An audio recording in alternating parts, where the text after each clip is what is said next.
Berita selanjutnya, pemirsa, Kantor Wilayah Direktorat Jenderal Pemasyarakatan Kalimantan Barat memperketat pengawasan 13 rumah tahanan negara atau rutan dan lembaga pemasyarakatan yang tersebar di 12 kabupaten kota wilayah setempat Kamis 30 Oktober. Langkah itu dilakukan dalam rangka mencegah terjadinya pelanggaran, penyalahgunaan kewenangan, serta peredaran barang terlarang di dalam lingkungan pemasyarakatan.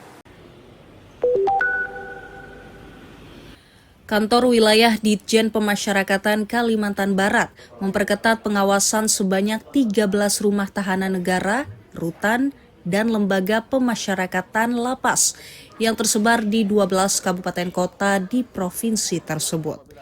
Kepala Kantor Wilayah Ditjen Pemasyarakatan Kalbar, Jayanta, Kamis 30 Oktober mengatakan, pengetatan pengawasan dilakukan dalam rangka mencegah terjadinya pelanggaran, penyalahgunaan kewenangan, dan peredaran barang terlarang seperti narkotika di lingkungan pemasyarakatan, termasuk di lapas perempuan maupun di lembaga tahanan khusus anak. Apabila ada warga binaan ketangkap melanggar aturan, contohnya bukan hanya handphone ya, menyangkut yang lain juga, kita akan melakukan pemeriksaan terhadap narapidana tersebut dan kita akan register F-kan ataupun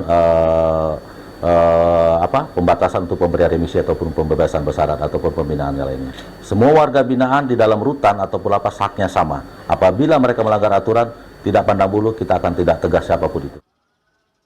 Ditjenpas Kalbar juga mewajibkan seluruh rutan dan lapas melaksanakan program pemberdayaan dan pembinaan keterampilan untuk memberikan dampak pada peningkatan ekonomi warga binaan sesuai yang tertuang dalam 13 program akselerasi Kementerian IMIPAS.